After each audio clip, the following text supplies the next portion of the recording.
welcome to the news update on AFRICUNIA TV, bringing you update from the African scene, the foreign scene, and the world of sports. And I'm Deborah Ezeh. Our news update today will begin from West Africa, where the military junta in Guinea said it would keep its borders open, with Mali going against Ecowas sanctions on Bamako. The government of Colonel Mamadi Doumbouya goes against the Ecowas group, which decided on Sunday to freeze Malian assets at the region's central bank and ordered land borders be closed, amongst other sanctions. In a statement read on national television on Monday, the spokesperson for Guinea's ruling junta said the National Committee of Reconciliation and Development wishes to inform the public opinion and international opinion that the Republic of Guinea was in no way associated with the decision of the fourth extraordinary summit of ECOWAS heads of state. Consequently, the committee reaffirms that the air, land and sea borders of the Republic of Guinea remains open to all sisters nations in accordance with its Pan-Africanist vision. End of quote. And now in Sudan, the United Nations began meeting with Sudanese groups to find a way out of the political deadlock that has paralyzed the country since an October military coup. UN envoy for Sudan, Volker Perthes, told a news conference in the capital Khartoum that consultations will first aim to build confidence between the military and the pro-democracy movement before they possibly engage in direct talks. In a statement, the ruling Sovereign Council welcomed the UN initiative to facilitate talks among Sudanese players and called on the African Union to support and contribute to the effort. And now in South Africa, the main suspect in the parliament fire in early January was charged this Tuesday for terrorism. 49-year-old Zandile Mafer appeared in court for the second time since he was arrested on the day of the fire. Last week, the suspect was charged with housebreaking with intent to steal, theft, 2 counts of arson, and possession of an explosive device. And now in Nigeria, the indigenous people of Biafra has urged the governors in the southeast and citizens to apprehend and deal decisively with criminals enforcing sit-at-home in the region by persecuting them.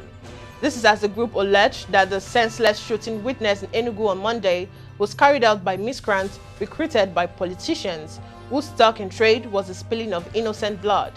The secessionist group noted that it has explained on several occasions that its sit-at-home order had been suspended since September 2021, adding that elements and criminals were working in convenience with security agencies to continually unleash pain on the people. And still in Nigeria, the Lagos Chamber of Commerce and Industry, LCCI, has projected that Nigeria's debt stock may hit 40 trillion naira by the end of 2021 financial year, citing concerns about elevated debt servicing to revenue ratio this year. According to the chamber, the low-yield environment is expected to keep domestic borrowings elevated in the short term, as it favors the federal government in mobilizing funds at lower rates, just as the reality of new taxes, tariffs and levies being imposed on consumers from this year becomes apparent.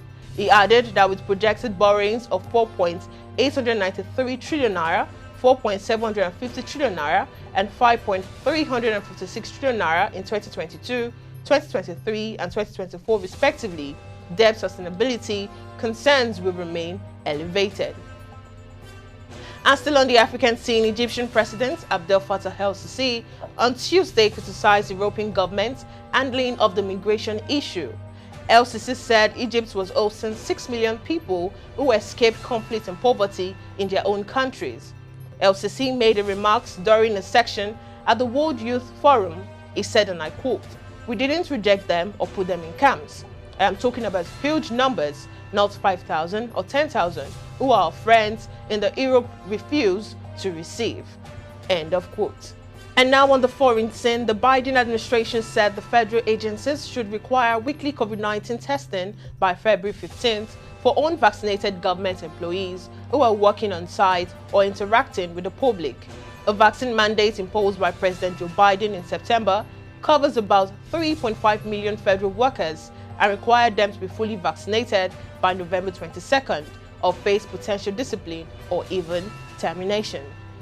And still on the foreign scene, Australia's most populous state, New South Wales, suffered its deadliest day of the pandemic today, with surging Omicron infections leading to staff shortages that have disrupted supply chains and hampered the economy's recovery. Australian businesses are grappling with the growing toll of workers out sick or ordered to isolate for being closed content. But the virus is also scaring customers away from airlines, entertainment, hospitality sectors already battered by the several lockdowns over the past 2 years. And now we head to the sports scene where Leicester City forward Kelechi Iheanacho scored as Nigeria puts a troubled build-up to the African Cup of Nations in Cameroon, behind them on Tuesday to beat disappointing Egypt 1-0 in Garao. Iheanacho struck after 30 minutes to take the Super Eagles to the top of the table after the opening match in Group D, which includes Guinea-Bissau and Sudan. And finally, the International Football Federation FIFA has opened investigations into allegations of sexual abuse of hundreds of children by several football coaches in Gabon. Given the seriousness of the allegations, it is confirmed that FIFA's Independent Ethics Committee has opened an investigation. Patrick Ezeh, the former Gabonese national under-17 football coach, is accused of allegedly sexually abusing hundreds of children. He was arrested by the Gabonese authorities on December 20th and charged with the rape of minors. Two other club coaches, Ofre Mikala and Tripel Mabika, has also been indicated on the same charges. And it's a wrap on News Update today. Follow all our social media platforms on Jointim, Pangram, Instagram and Facebook respectively.